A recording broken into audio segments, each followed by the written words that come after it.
Hi, everybody, and welcome to Music Career Radio. I'm your host, Nani Noam Vazana, and my guest this week is Gunhild Carling, a Swedish jazz musician and an international brass sensation.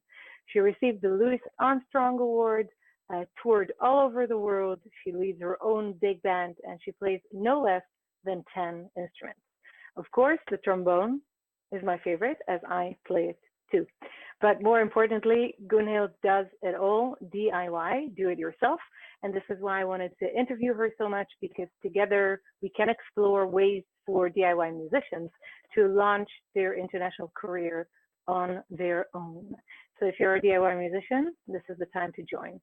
And as you know, this podcast and all the work that we do on Why DIY Music is done voluntarily, so we don't earn anything from this. But if you wanted to contribute, we do have a scholarship program for young musicians who cannot afford their education. So if you wanted to contribute, please go to whydiymusic.com/donate and make your contribution. Or otherwise, you could always send direct PayPal transfer to paypal.me/Noam Vazana. And hello, Gunhild. How are you doing? Hi. I'm fine. Super. You look How great. are you? Oh, thank you. It's 8 o'clock here in the morning or something. I don't know.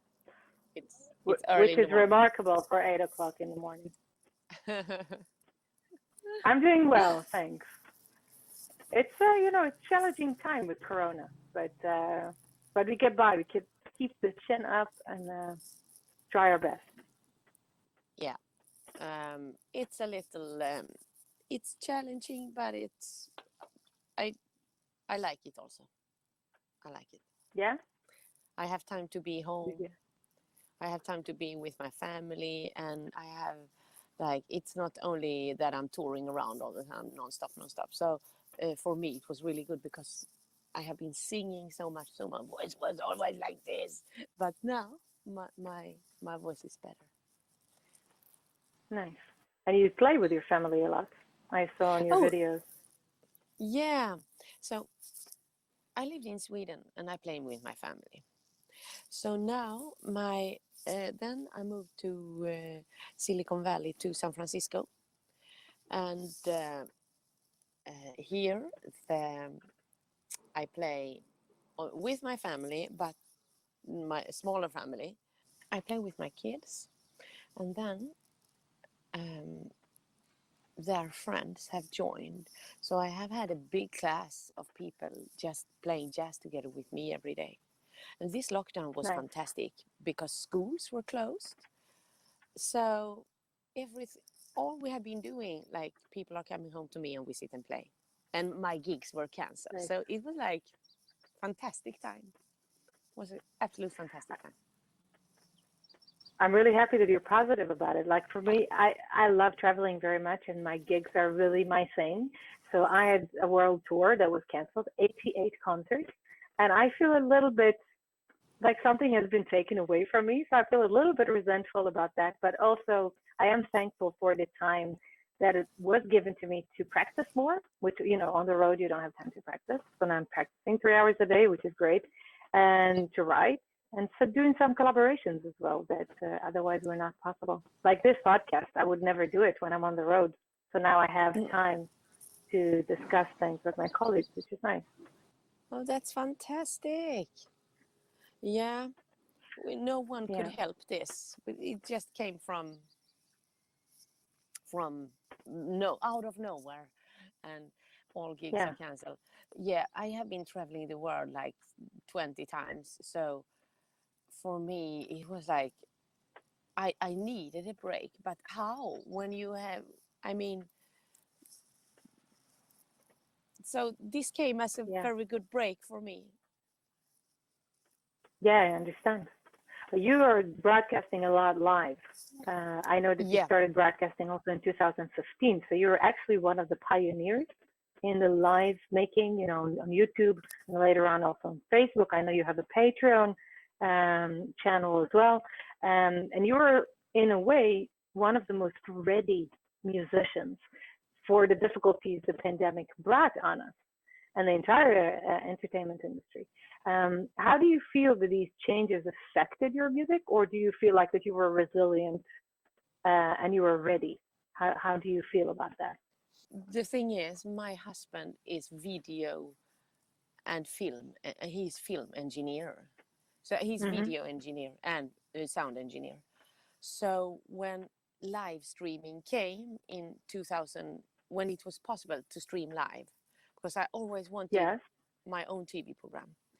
So I have been working a lot on TV from 2010 till 14. I was like on TV in Sweden, on national TV, like Hmm. every week or yeah, very frequently, Yes. like all the time I was on TV. And then I saw that it was like, it was never my music. It was more, I was in it dancing, or I was diving or skating, or I was funny, or I was Yeah. in an adventure, or searching for ghosts, or in Fear Factory or Searching something. for ghosts. Yeah, but never, yeah, and in morning programs playing songs, but Yeah. very rarely just playing the music. Because like as I do vintage things, this is not typical Yes. TV. TV is competitions, and it's like very fast clips and so on. YouTube is more my element, and I understood after a couple of years of working on TV that Hmm. I need to have my own TV program, because this doesn't show anything. Because after being like super famous and on the headlines, I was feeling that people had no idea what I really do. They knew, of course, that I play three trumpets at the same time, and they know that I play Yeah. bagpipe, but they don't know like the essence of what I do. So I needed a TV Yes. program of my own. And then, like same week, they released this streaming. So my husband know how to multi-cam, who do with multiple cameras and put it into one stream. And then we started this Gunhild Hmm. Carling live. And then my channel was very small, but it has been growing and growing. And now in the pandemic, I was happy. I wanted to continue this because the communication with the listeners online is so important. And I have felt also that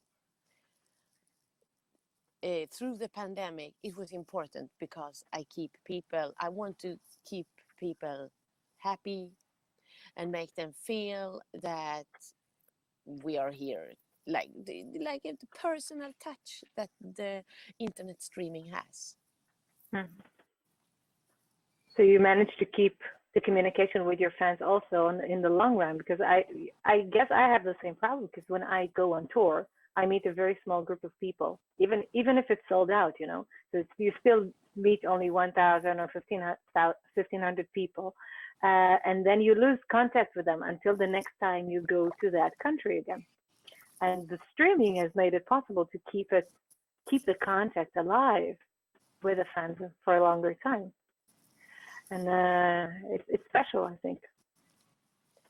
Yeah, it's fantastic.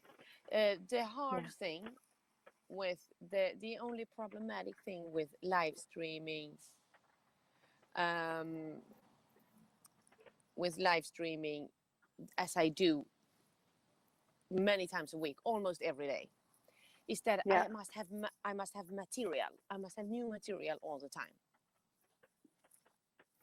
And How do you manage so that? so I had some structure.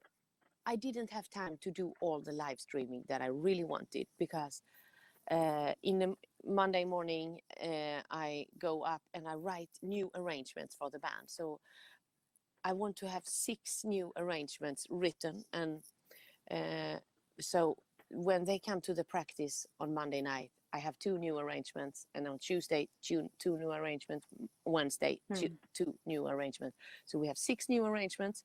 So we practice, and Thursday we know where we are. Friday they are kids here, so it has to be like Yeah. something that they can play, so it sounds good. even if they are like beginners. So it has to Yeah. sound good. We don't sell a kid thing. We try to sell something that is as professional as possible, as possible with what we have. So that's a Yes. challenge. But then I also need new costumes, so I sew. Yeah, you I saw it sew. yourself. Yeah, I sew dresses, which I've learned to do very quick. So a dress takes like a half an hour to sew or something. Oh, wow. And yeah, and Great. Hawaii shirt and so I try to sew new dresses for the band. And because if I order it on Amazon, like it will not be that unique. It has to be unique, like so. And Yeah. then I have I upload arrangements and scores for my classes. So I have a lot of tutorials that I do for my classes, and also then on Sunday it's the big concert. But on Friday I take song requests, and play for piano and sing. On Wednesday I used to have a speakeasy. It's more like a jam session. So, and on Thursday I do a playback concert, and then I have a trumpet and Yeah. trombone chat Q&A Monday, Tuesday. So, yeah, I try to do new things in the frame.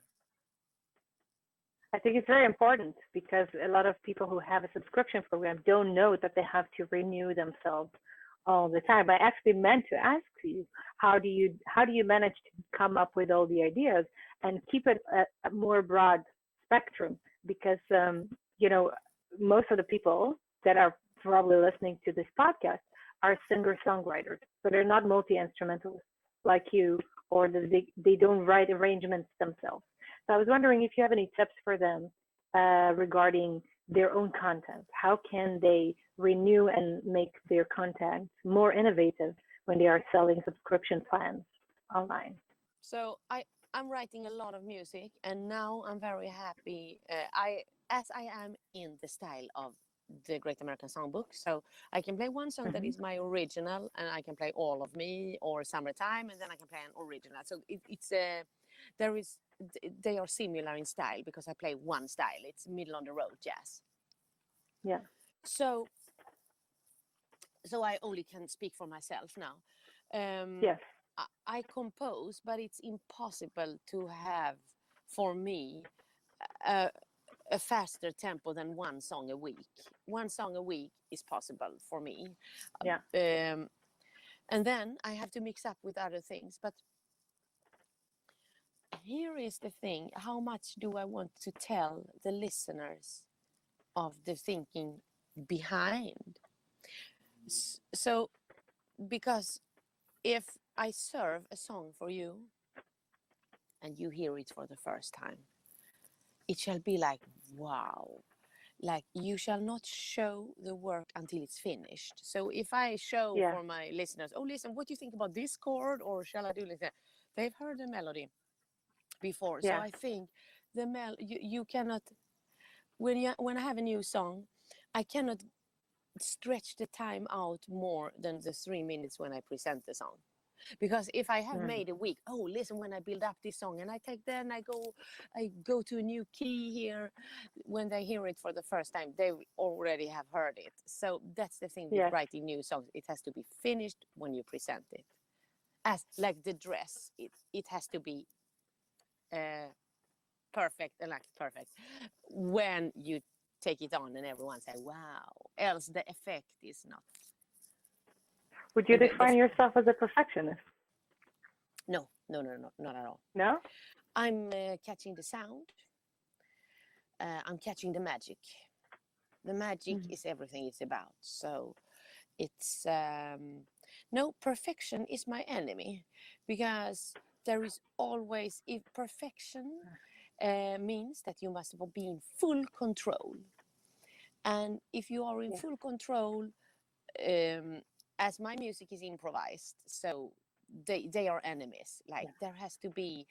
Um, it has to be the right style, the right feeling, the right mood, feel good. So it's completely different to perfection is something else.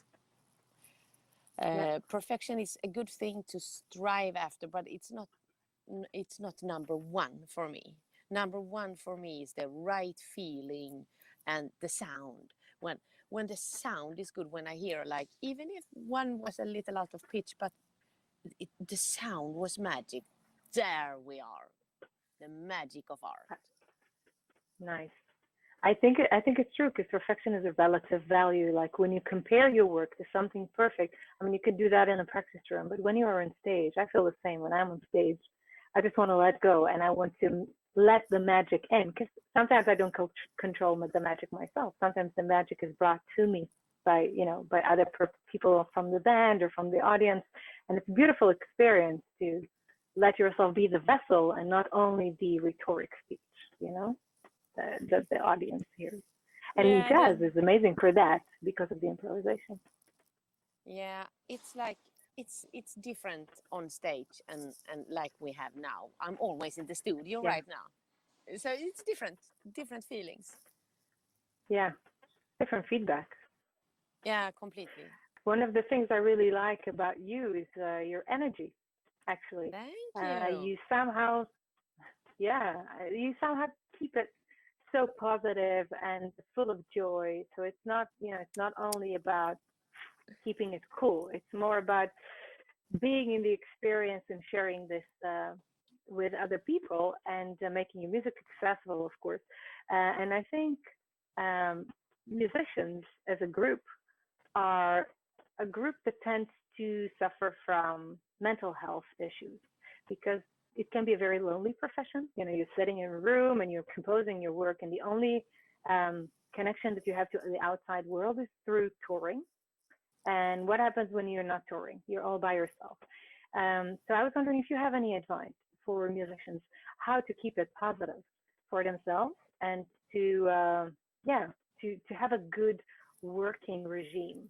So you know not only focusing on their own problems but also putting the joy back into the music. It's a daily thing, so I would say that every Yeah. day, uh, it is like someone is waving at me.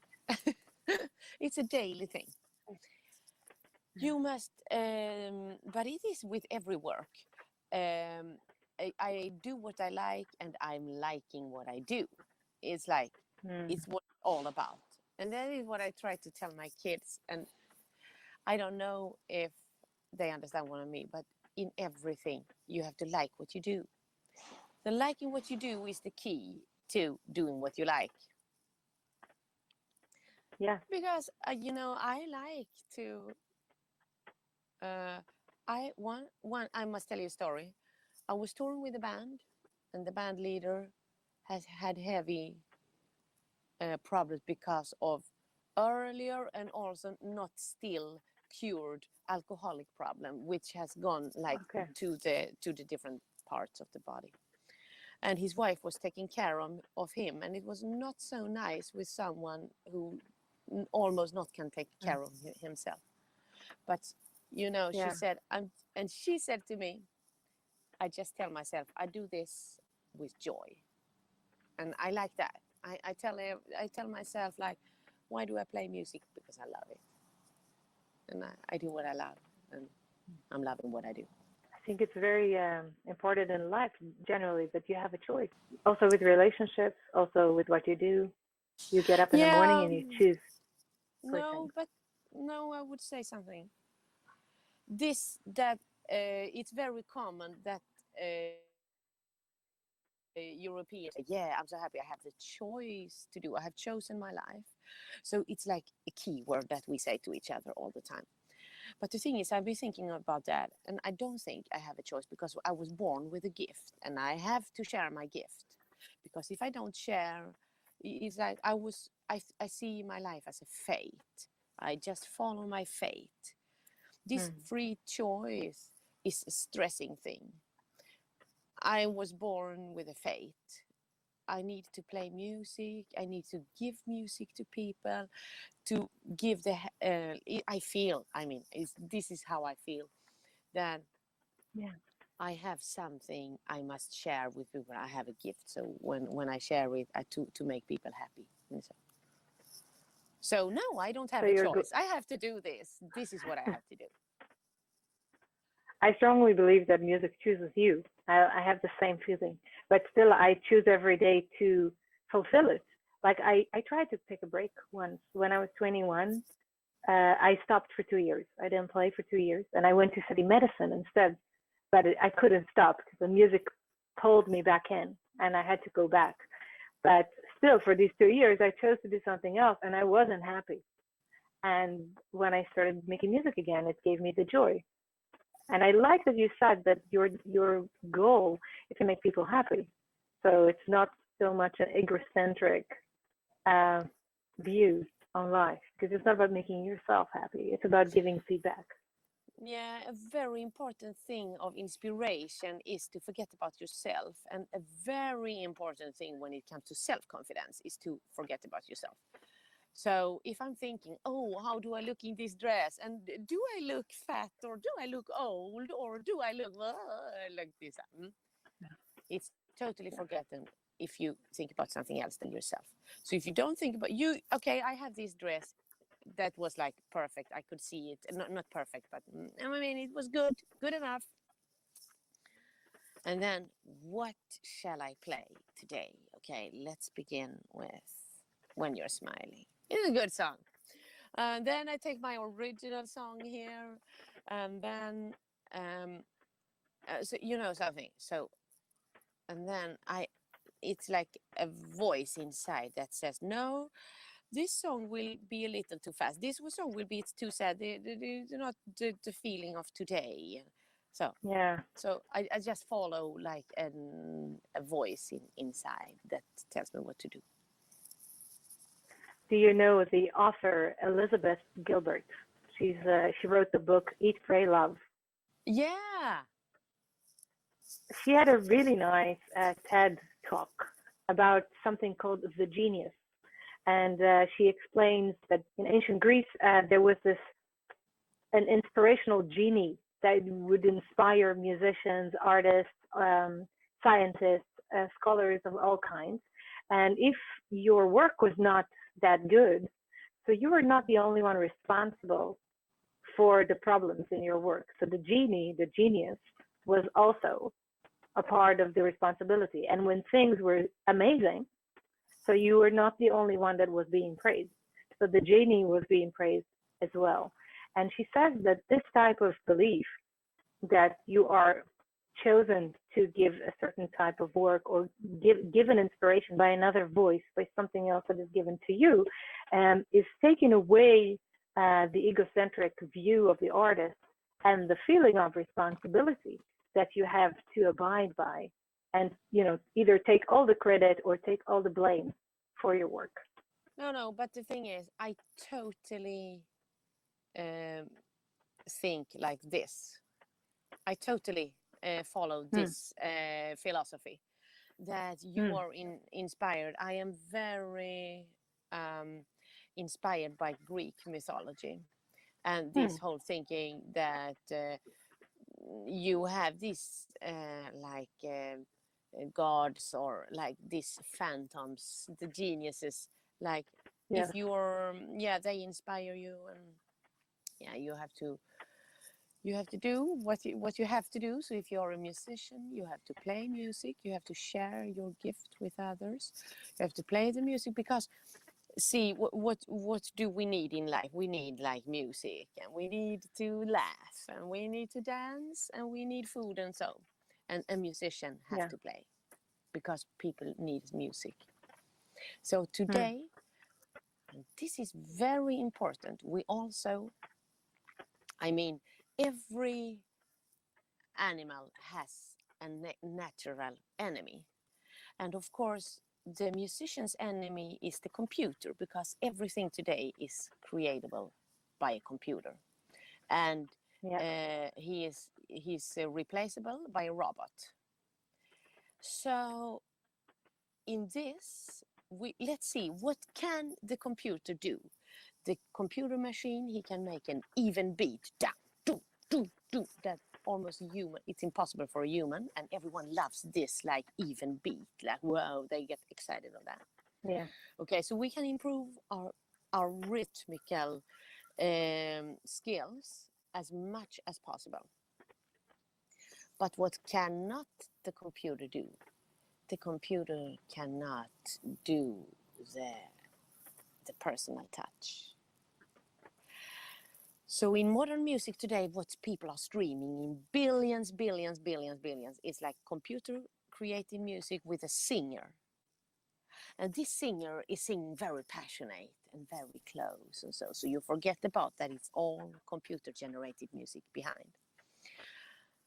But we have the personal touch. We can go out in the street and show people, and now in Corona it's even more visible that there is no people in the street. I'm in California. We have a terrible lockdown here. You were not even allowed to go out, but people go out a little. So you have You go to the park, I saw, to play. Yeah, the park is outside my house. Yeah, so okay.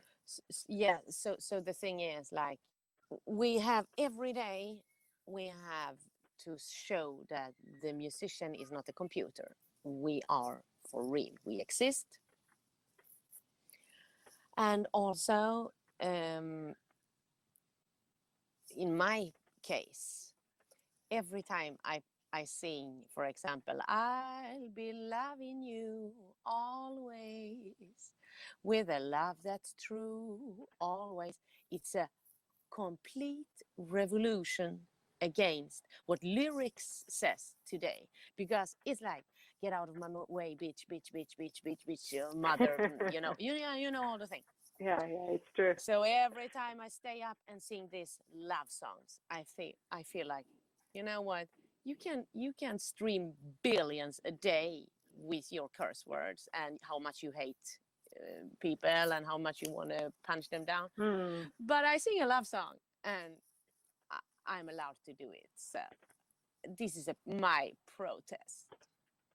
Yeah, this is a part of the energy that I mentioned before. This is what you do.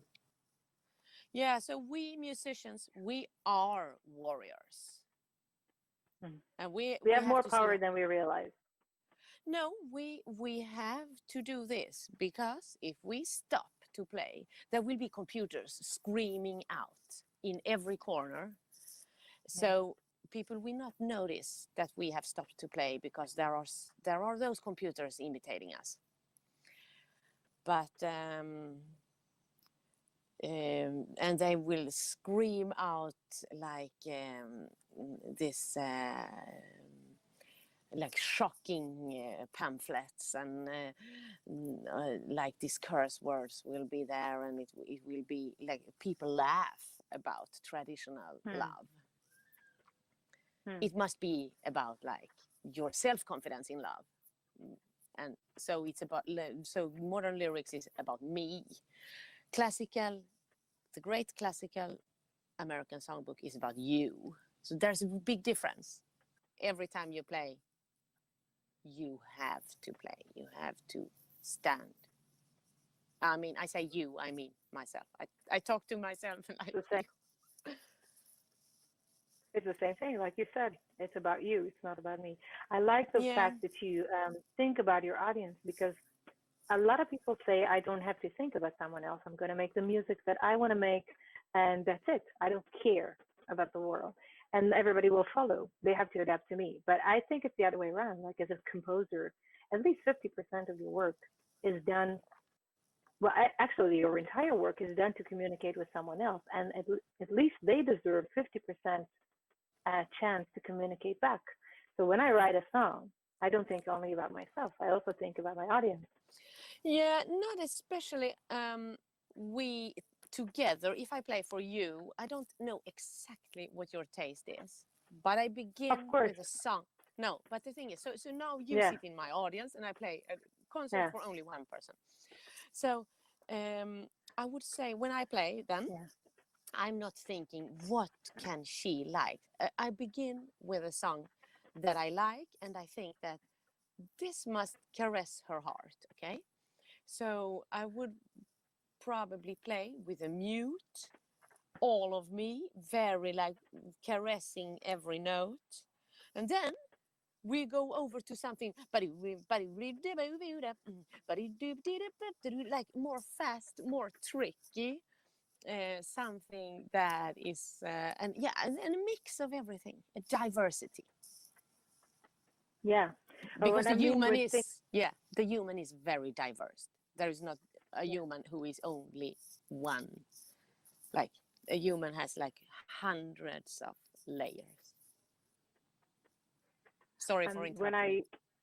No, it's all right. What I mean is not that I write music that the audience will like, but more how do I communicate with them, not only about me, also about them, also about things. I don't know. I like sometimes I write things that have historical context. So I'm thinking about the human experience, I guess, rather than the individual experience.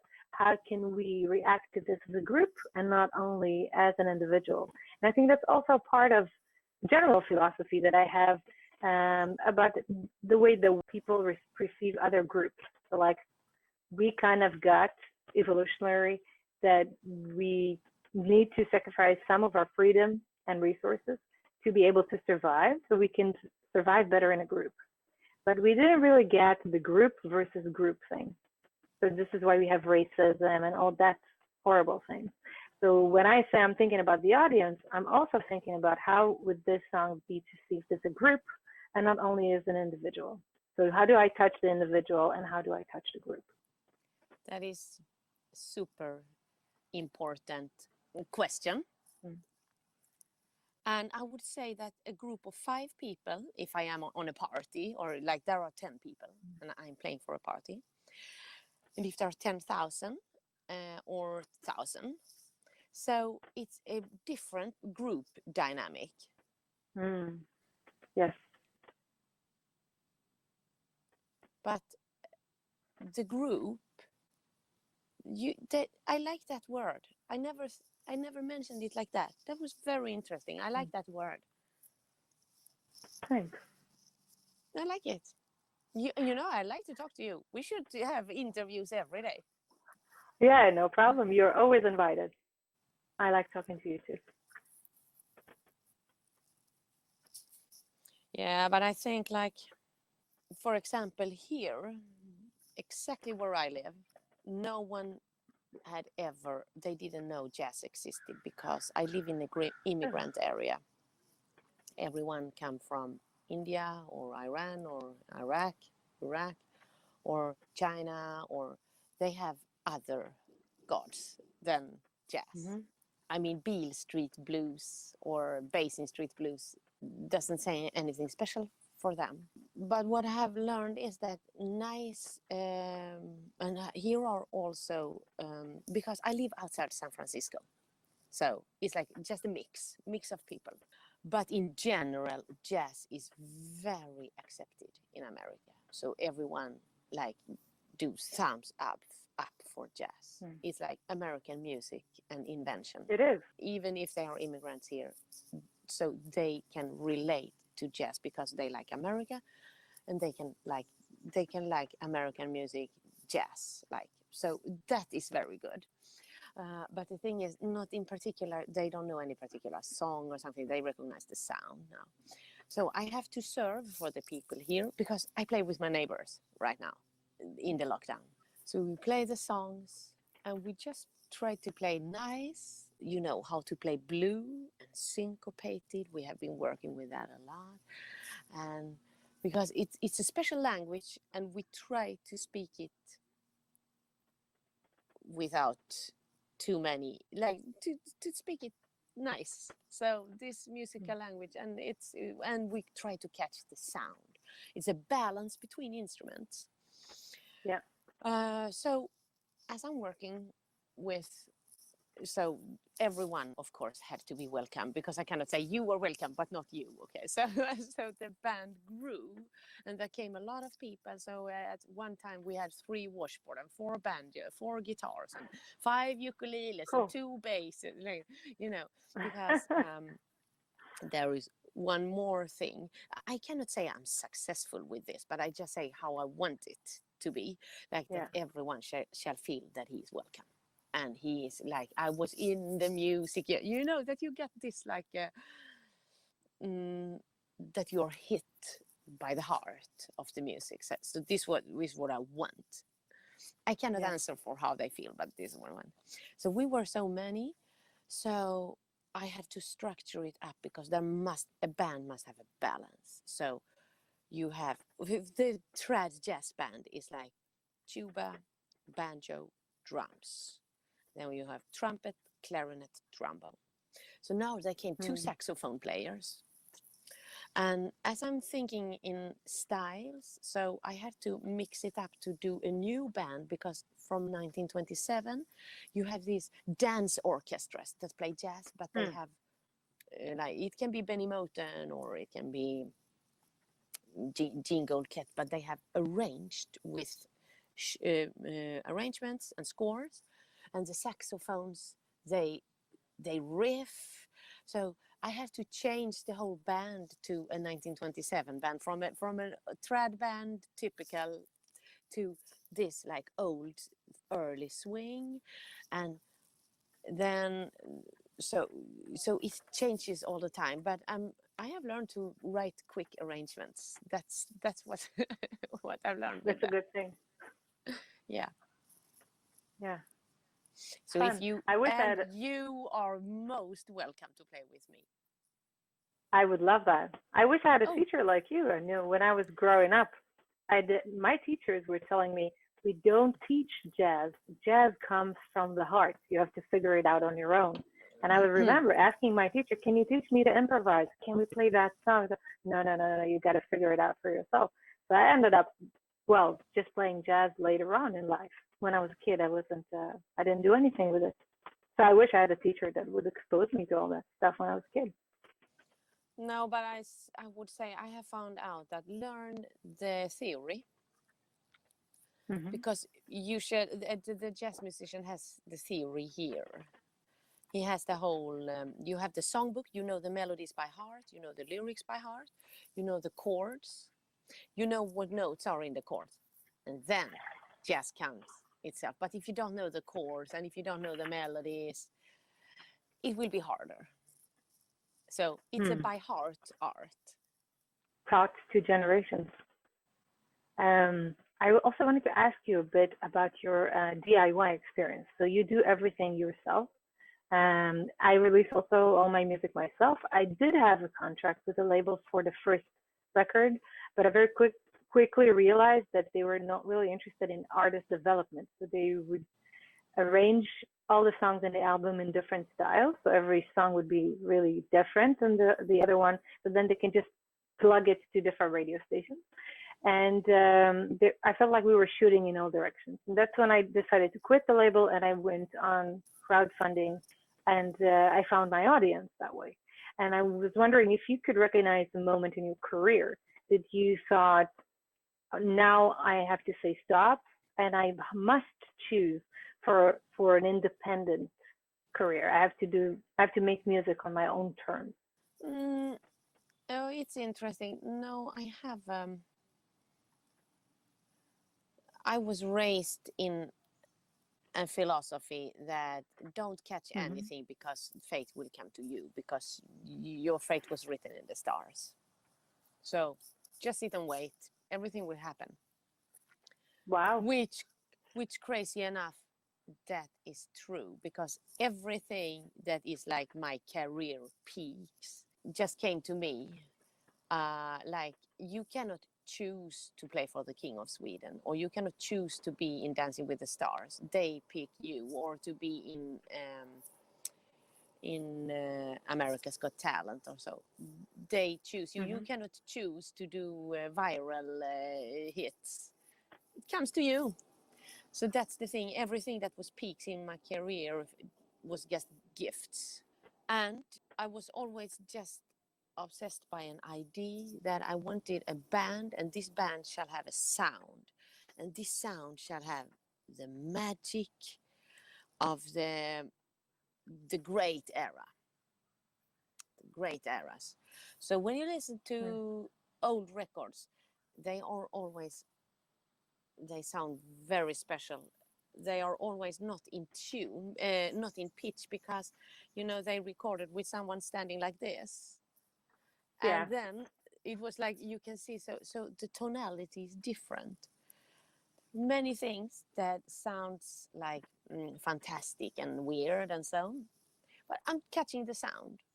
So you must have good connection with people around you, with your own time. So, I mean, I don't live in the 1920s. I live now, and that's fantastic. So I must have good connections around myself. So people help me and I help them. And then, but then, no, I don't feel that I changed my career. For example, my whole life, I dreamt of being home for 1 week with my family. And what happened? Corona gave me half a year. Wow. So, yeah. So you don't have to catch or change anything. Life changes it for you. I think that's a little bit about the control that we don't have. We don't really have control in our own lives. But I guess there are forces that design them for us. But in a way, also, we can create opportunities for ourselves, especially as musicians. If we put our names out there and we go to music conferences and we release songs, or like you do, go live on a regular basis. So I guess if you don't build a name for yourself in these methods, so these other people will not see your talents and won't be able to choose you for playing for the King of Sweden or to be on Dancing with the Stars. You have to be out there. Yeah. There is always like being out there. That is, of course, yeah. But okay, now I answer your question.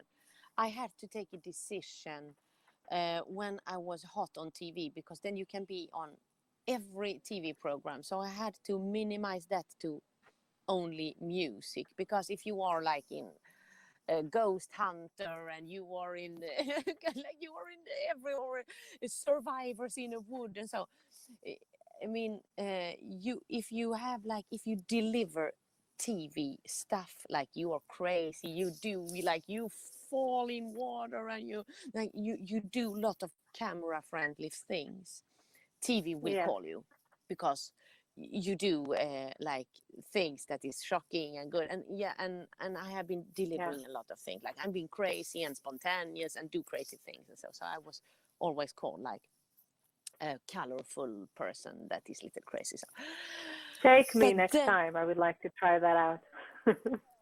Yeah, well, it's you just like be a little more. But then I had to decide, no, I must have my own platform. So that is what I say to everyone out there that listens to this program.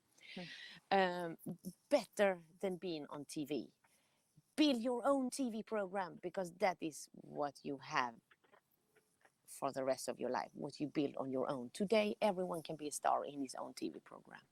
You can have your own newspaper. You can have your own radio program where you are the leader, you are the MC, you are the star, you take in guests.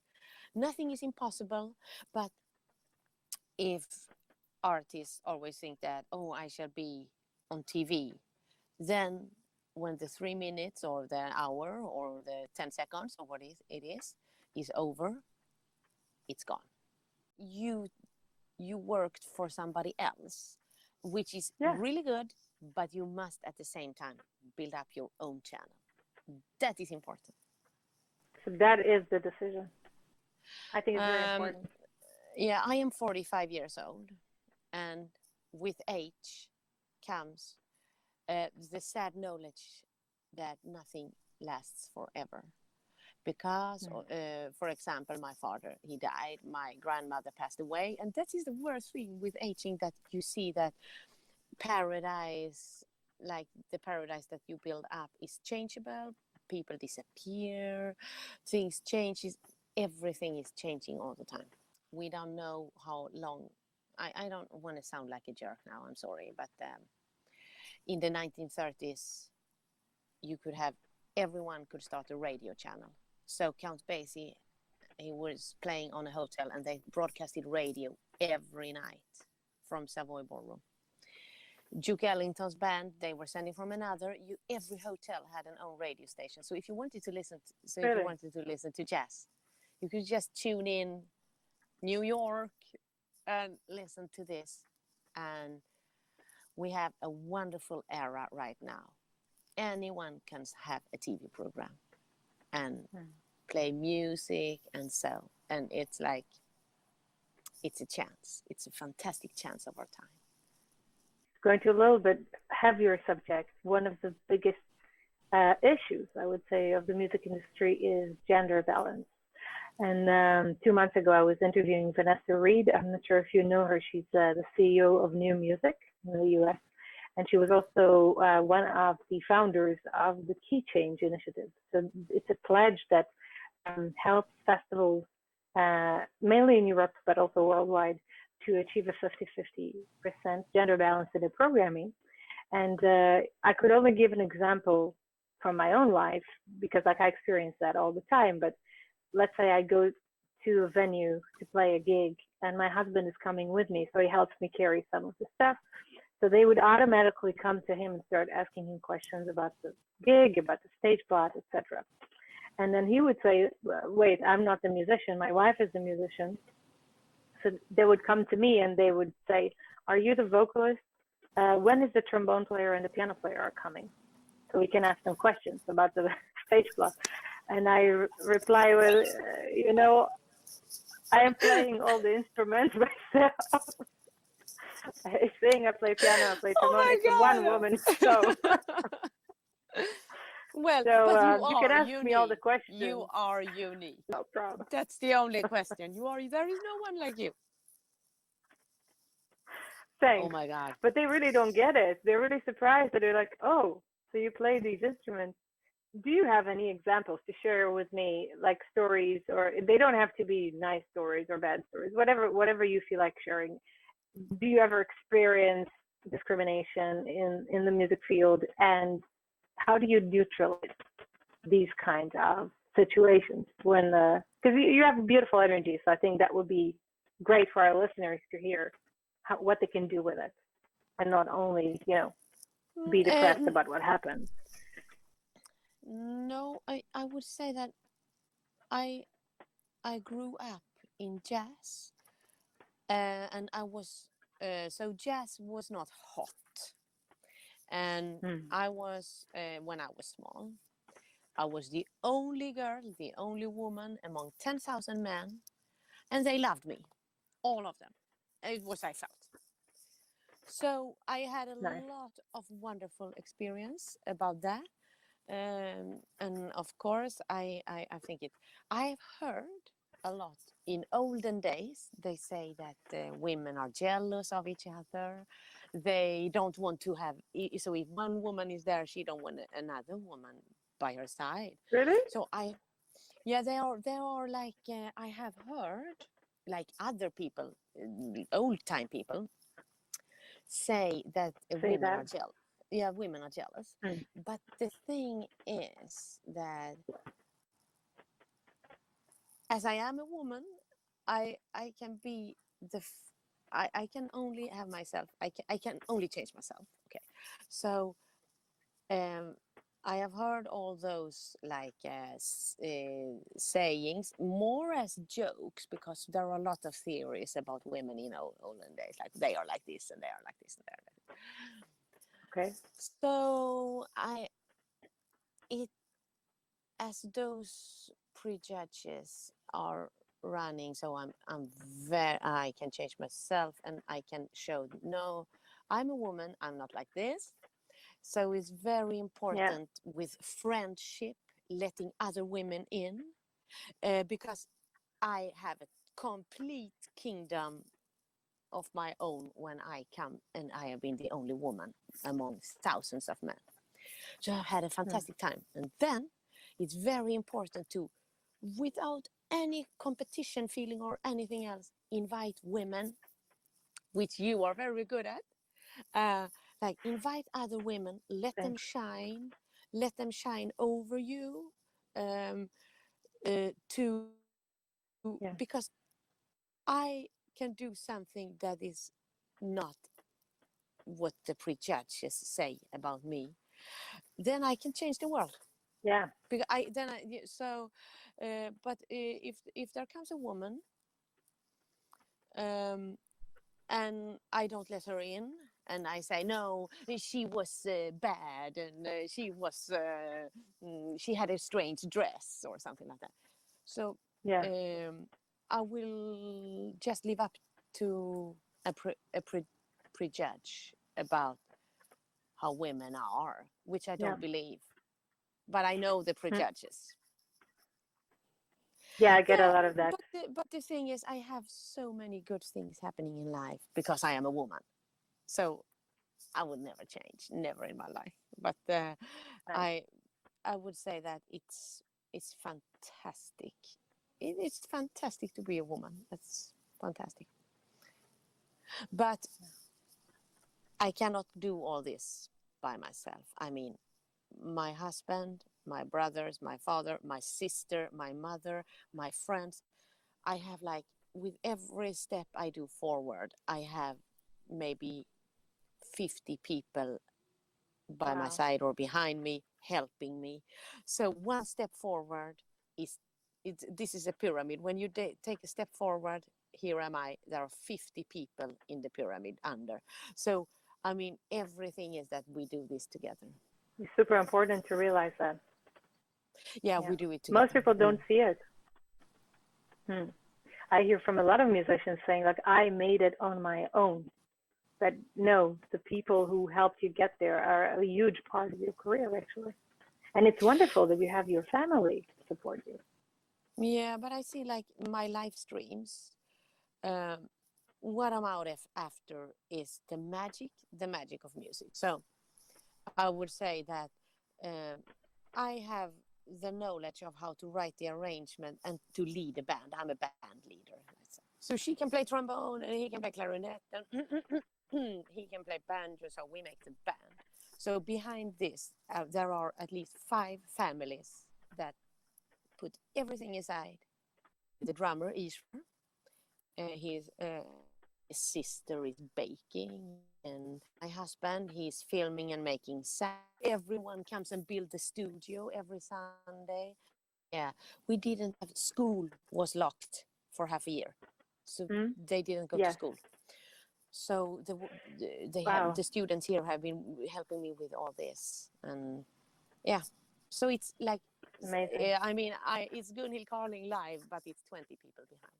I'm going to ask you one last question before we go to the Q&A, and that's about your visual connection, because I like the fact that you also have a visual side to your art. I see that you have your own line of clothing that you do yourself, and you design your own graphics, and you draw comic strips. I remember seeing on Facebook the drawing of the newsletter popping up, and I really liked the comic strip on it. So I would love to hear more about the synthesis between the audio and the visual experience on your hand. And just an interesting anecdote, in 2014, there was this research that was published by the PNAS magazine, and it's about the correlation between audio and visual experiences. And they divided them into 3 groups, and they gave them visuals and audio from famous piano competitions, like the Rubinstein competition and this sort of things. And they asked them to predict who the winner will be. So one group got only audio, one group only video, and one group had both audio and video together. And they asked them to predict who will be the winners of the competition. And funnily enough, only the group that saw the video only, when the sound was muted, they managed to guess the result. They were the only one who managed to predict it. So I think there is a huge correlation. We kind of listen with our eyes more than we listen with our ears. So what's your experience about that? You Yeah, create a whole experience in your music. yeah, but we live in a fantastic time. Oh, wait, I have to drink water. Go for it. Cheers. How do you say? Cheers. Cheers in Swedish. Yeah, but I used must to tell know you that. something that, yeah, but popular music of the Skål, right? yes, skål. Yes. I am in my kitchen now. You know, I paint a lot, and so my Oh, walls I like are that. full. Yeah, my walls are full of paintings. So the 20th century had a lot of styles, and the styles were very often in competition with each other and like enemies with each other. So trad didn't like modern, and rock and roll didn't like punk, or everyone Yeah. was like fighting for their own style. And so we are over that. So this is a fantastic time because I can mix styles. And also it was a very huge battle between commercial and idealistic. Like if you played this kind of style, you were commercial, and if you played this style, you were like, it was like people were fighting. It was religion for people, this thing. Oh, But wow. now, yeah. So this was how it was like 30 years ago. Everything was so framed in different stamps, and you were there and you were there, and so. But the thing was that now I mix, like I take from every style that what I like. So I like the fashion of 1940s, 30s, 20s. I mix in a little 60s, a little rockabilly. I mix it, and so in the style. Yeah, I think it's very important to present, because I play this fantastic vintage music, like from the sound of the 1920s, 30s, 40s.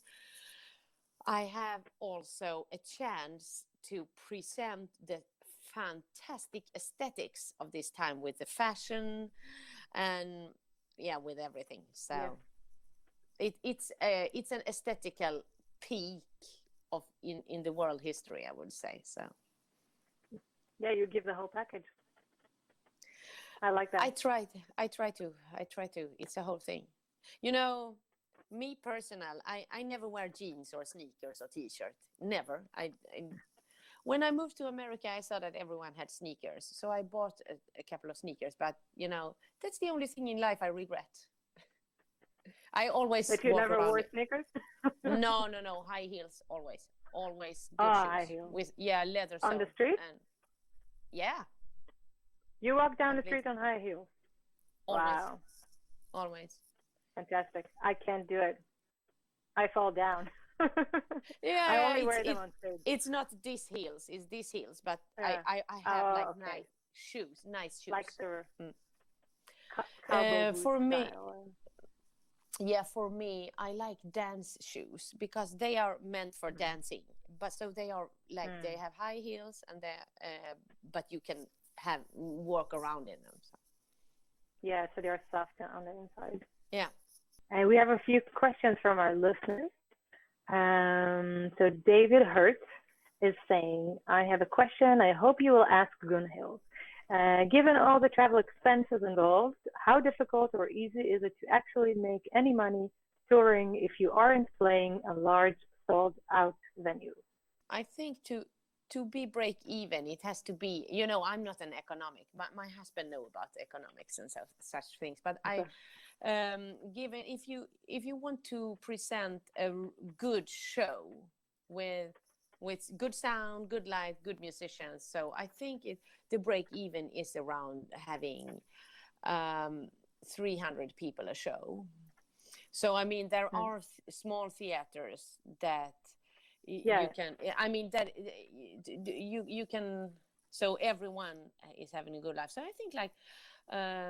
If you have 1,000 people, it's really good. If you have 1,500 people, but then you must have bigger venues, and that is more expensive, more risk. So it's everything you take and give, and I have no answer because,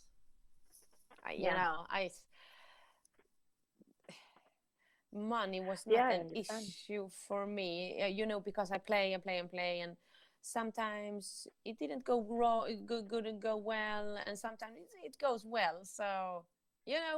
once again, it's fate and a Yeah. little work Well, from your own workshop, of course. yeah. I think you have to look at your income on a yearly basis or maybe on a 5-year basis as a musician and not just that one gig. Because if you say, I'm losing money on this gig, so I'm not going to do it, but you might lose something else that will come from this gig. So you have to see the big picture, I guess.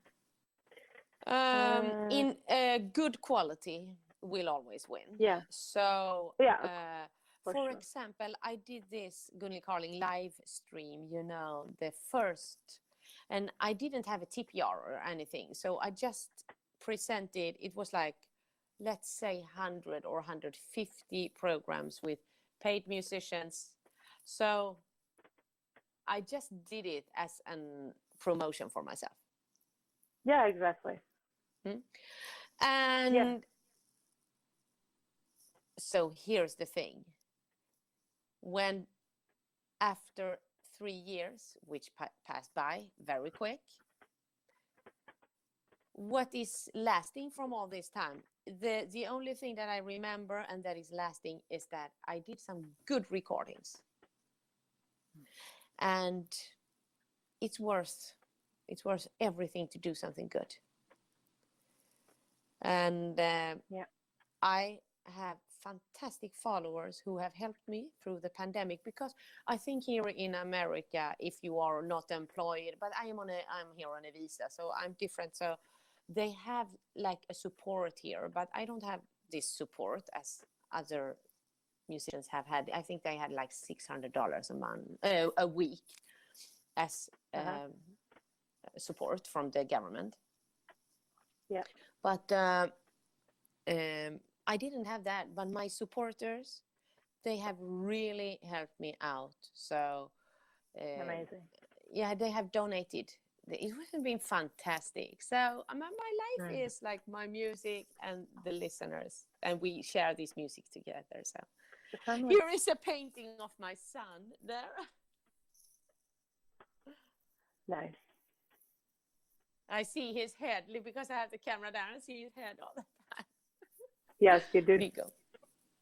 Viggo the cowboy. Yeah. So we have a question from Lorraine Titter.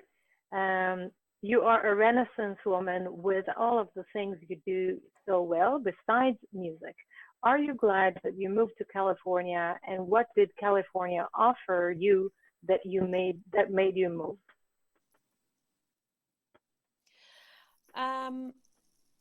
I had a fantastic life in Sweden, but my husband, who is a kind of an engineer genius, he was offered a job in the great area here for a fantastic company.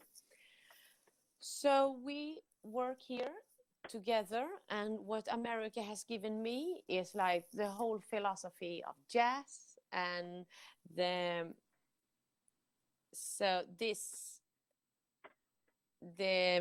American thinking is like, you can be anything you want, just go ahead. And I like it. I like the whole mix of just people. Go and do it. I like the whole mix of people. I like the reverence for jazz in America. I love it. And also my kids love it because they play jazz and they say there is no place where people say that jazz. Everyone says, "Ooh, cool!" So they feel very supported, and an American thing that I like is that Americans are very supportive. Like, well, whoa, so you play jazz? Oh, nice! Like, always be supportive. Nice. And maybe I just met the right people, but I meet so supportive and nice people.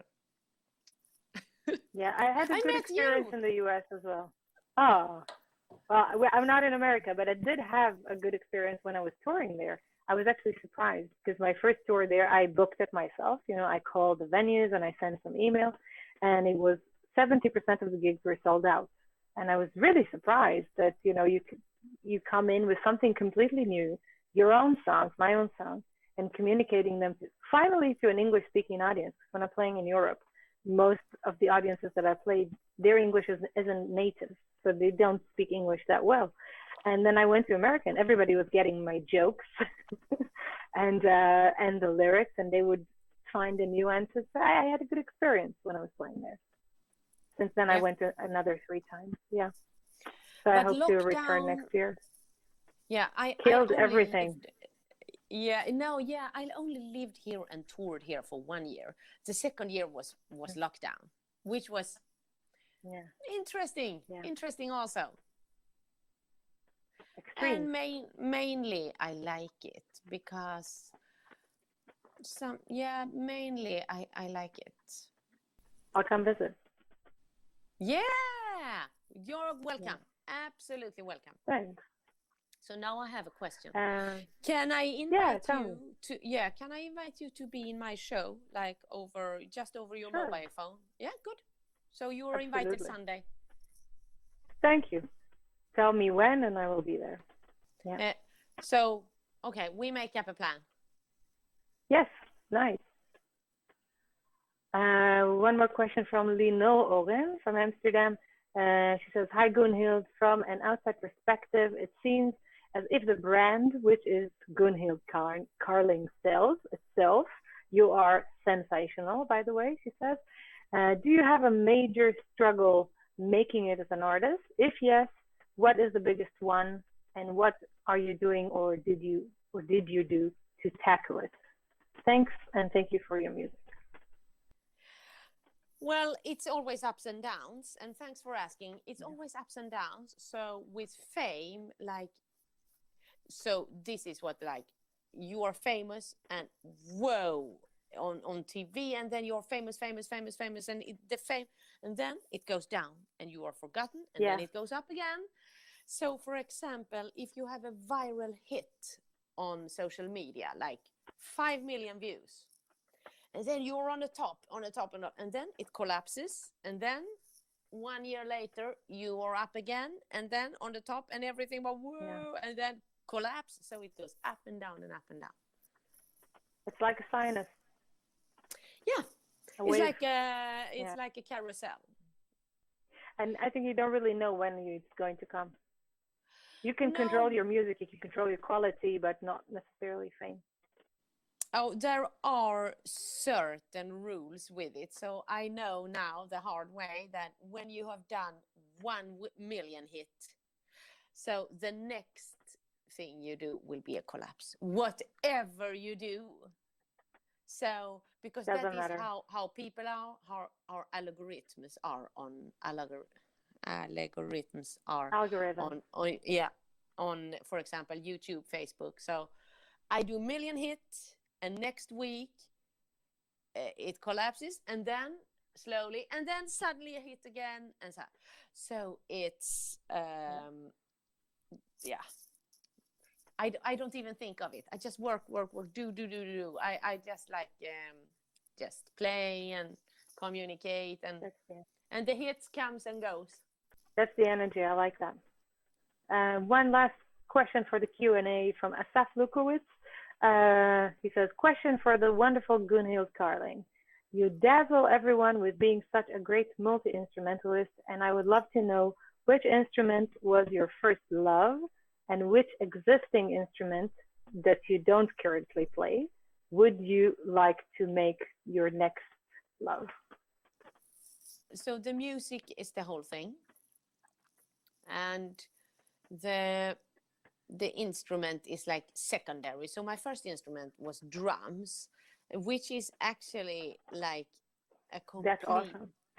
Oh, that, imagine that you are a drummer, and the first time you feel that, wow, I'm in the beat, and next step, I power this beat. Like, It's like such a great feeling to be rhythmic.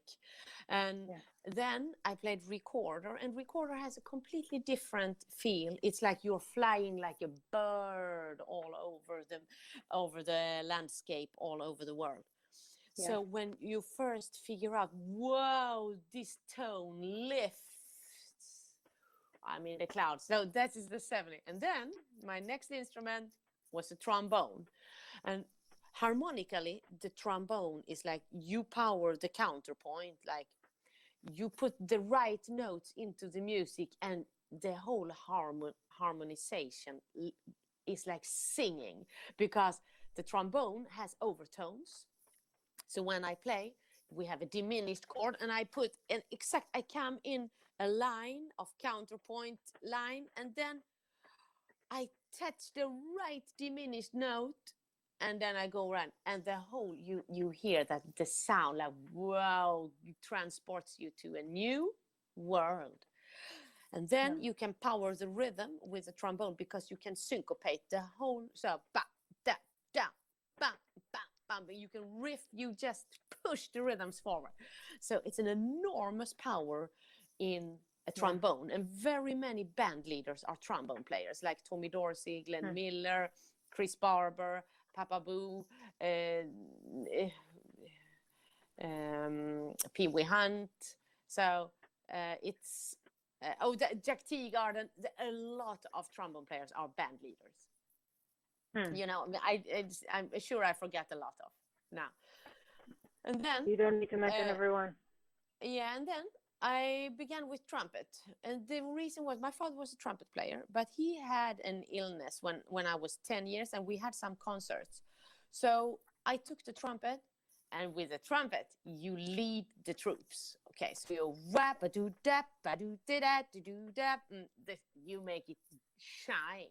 The trumpet make it shine, and leads, it's the leader, the complete leader. And then I was playing harmonica. So it's a blues instrument, and you can do fantastic feels, and like it's a magic world that opens when you play these like dirty blues riffs and licks and so. And so it goes on and on and on. And I play harp. Harp has a color. And I never see you play the harp. Oh yeah, I don't have a harp in America. It's in Sweden. I play this orchestra harp, which has pedals and so. And awesome. The harp is like a very classy instrument, which makes the sound of the music is like, it's like it raises the majestic. Yeah, the timbre, the feeling, the experience. It's like an upper class instrument. Yeah, I would say it has some religious over it, because it's like sounds like, wow, you are transported to, it's like heavenly in some way. And then I began with bagpipe, which has an enormous power. You know, the instrument is not played by, like, you don't do the articulation or anything. Everything is powered by an even stream of air coming out from that you pump here. So there is something merciless in the bagpipe. It just plays and plays and plays. It never stops. You never take a breath. Never. It's something inhuman with the bagpipe because of this. Strange. You never take a breath. Never stops. Very strange. It's very strange. But these old time instruments, like 1,000 years old instruments, like harp, bagpipe, pipes, they have something in their sound that we cannot explain. It's like there is something that we can't explain with the sound that just make us stop and listen. When I play it right, of course. I mean, I'm not perfect. Nobody is. No. So basically, these were all the questions. But at the end of the interview, I always ask my guests the 10 questions from the Bernard Pivot questionnaire. And he's a host, talk show host from the 60s from France. And it's a little bit more personal questions, and you're supposed to react with the first thing that comes to mind. Are you up for the challenge? Yeah. So, what is your favorite word? Love. Nice. And your least favorite word? Awkward. I like it. You know, I just said what came into my mind. I didn't think. Good. I was just like, okay. You can so also think if you want to, please. If you want to have okay. another No, answer, it was funnier. It was funnier to just say the word that came up to my mind. What turns you on creatively, spiritually, or emotionally? A big spider, Beck. You know, I just say what comes up to my mind exactly when you have stopped the question. That is funnier than just answer. Good. What turns you off? Bad weather. Is that why you moved to California? Maybe. But you know, it's not real because I like rain and so. So we take next question. Yeah. Okay. What sound or noise do you love? First, I was thinking the noise of happy people. But you know what excites me the most? The noise of a waiting audience. Totally.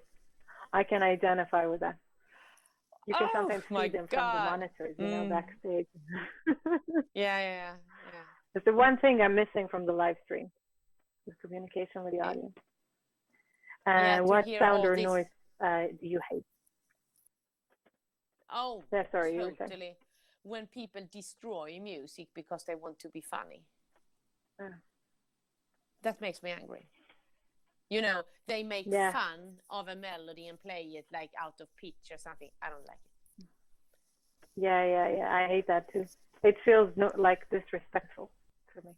Yeah, disrespectfulness against the music. I don't like it. Yes, yeah. What's your favorite curse word? I curse all the time in Swedish because I say because we have different than in we never say the F word, like never, or in sex related. In Sweden, the worst thing you can say is devil and hell, and like we have religious curse words in Sweden. So I say hell and devil and different words for heaven in everything, but with a humor touch. Like, so I never use a curse word like as an insult. I use it as like a funny thing. Yeah, I have the same thing. How does it sound in Swedish? I want to hear. I don't know if I can say that. No, you know, it's in its context, but we say fan, and that is the devil. Fan, like fawn. Fan. So 100 years or 200 years ago, you never said it because they say don't paint the devil on the wall. That means don't say these names because he can come. But the thing is, like, so man say, so the devil is jävla or fan, and helvete, that is hell. So I say, vad bra det lät. So hell, how good it sounds today. So I sounded like as a strengthening word. Very nice. What profession other than your own would you like to try? I think I could get along with any profession. You know, doing what I like and liking what I do. Yeah. I could be everything. I could like to be anything, like be something with a computer secretary or a gardener or Really? anything. Yeah, you know, Cool. as soon as I'm Super happy. open, And super energized. yeah, there is, yeah, but okay, but if we talk musically, like I would love to be more of a composer than I am now. I want to compose more, but I already compose a lot. So I mean, I would love to do even more art than what I'm doing. Very And nice. I wish I had more, like I could structure up, because I'm working on an 24/7 TV channel with because I have over 1,000 hours of music that runs, and that I present the acts and between, and I have a TV channel that is 24/7. That is what I So want. you work 24/7? Yeah, no, I Or not have a yet? lot.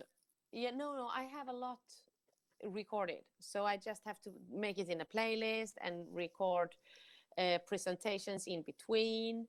And then, of course, like 1 hour a day is a new program that is live.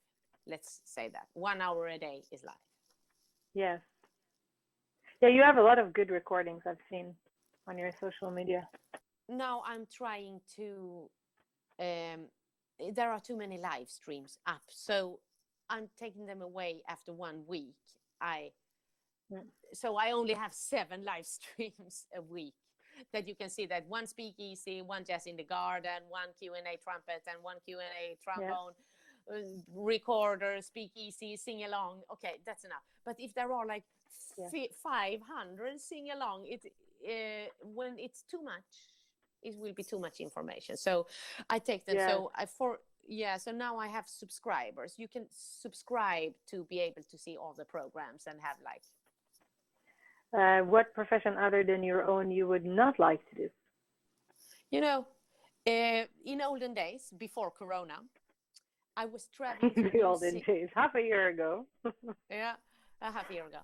I was seeing a new city every day. And as I moved to America, it really was a new city that I never seen before in all my life. And I never heard the name of it anyway. And I always think to myself, could I like to live here? And the answer is always, yeah, for a while. And when I see a profession, could I like to work with this? Because there are good things with every profession, and there are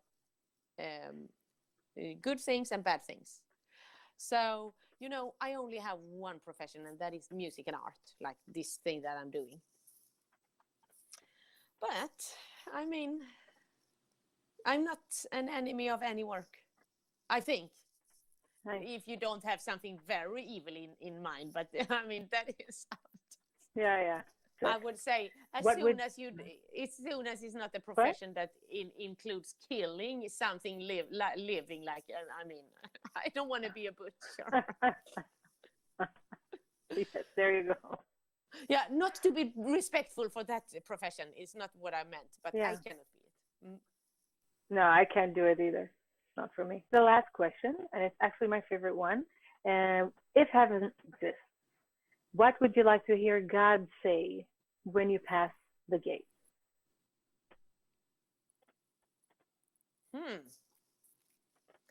I have no idea. Maybe I haven't thought that long.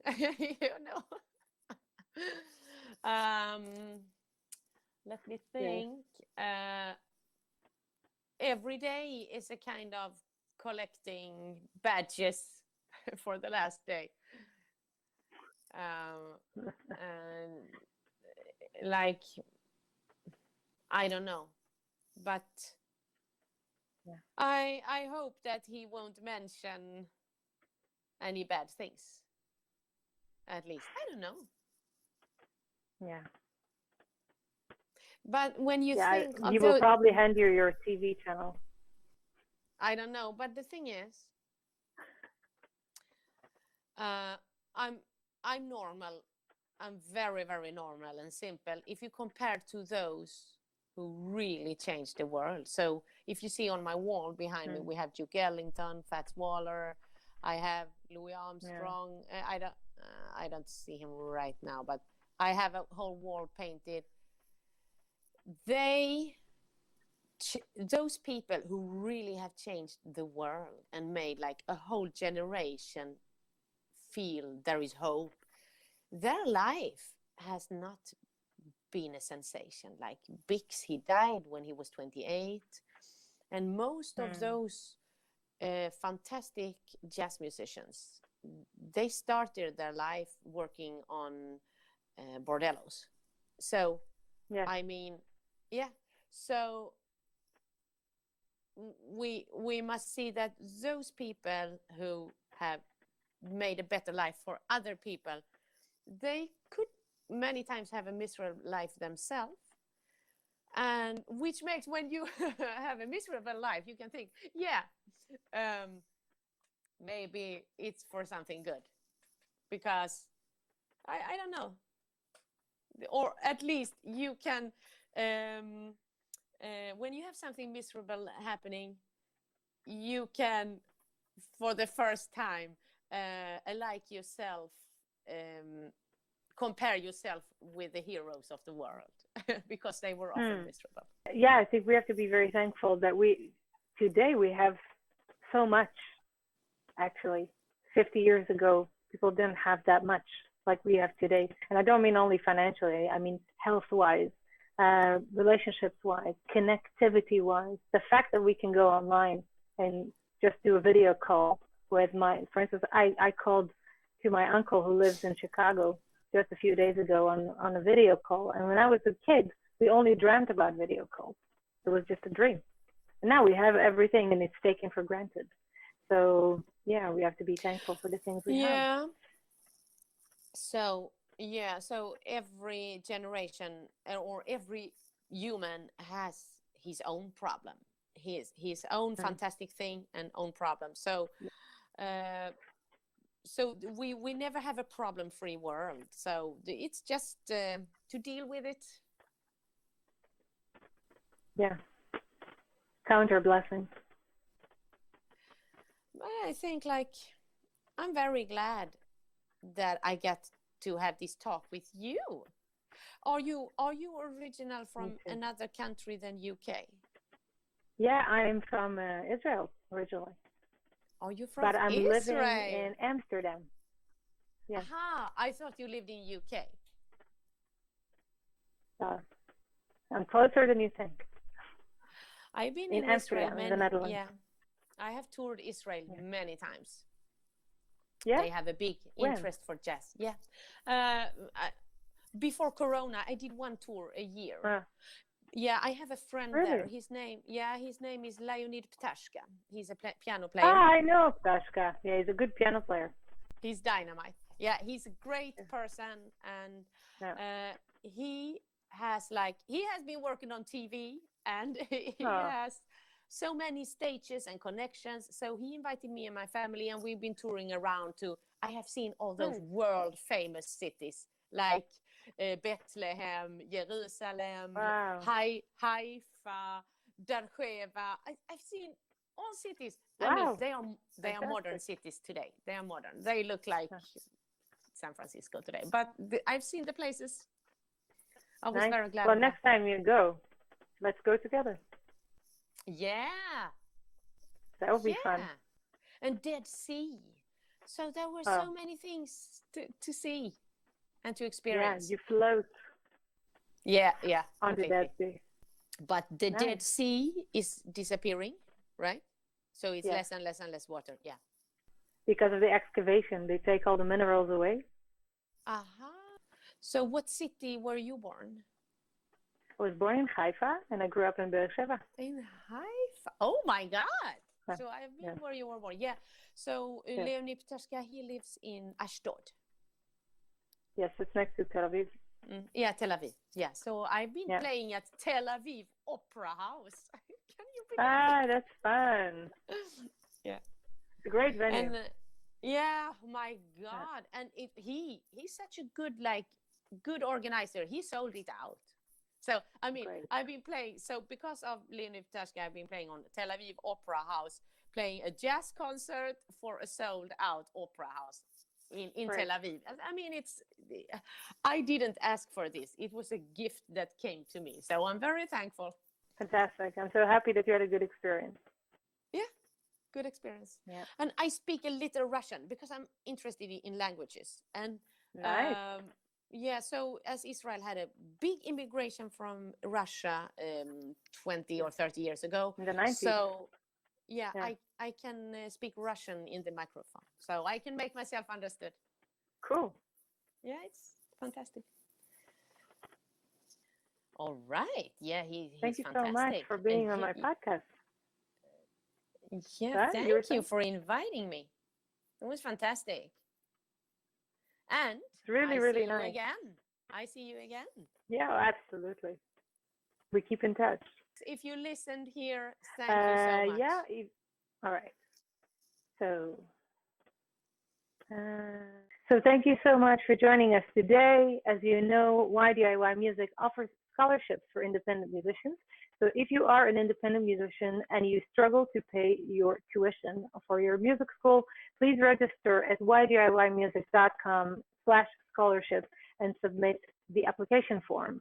All donations for this podcast will be used to help young musicians get a better education. So please visit ydiymusic.com/donate and help us to make their lives easier. Join me next week, Thursday, August 27th, and I'll be interviewing Loredana Franza from Italy, but she lives in Sweden now, and she is the head of Semente Cultural Productions in Sweden and in Italy. In the meantime, good luck, keep calm, and DIY.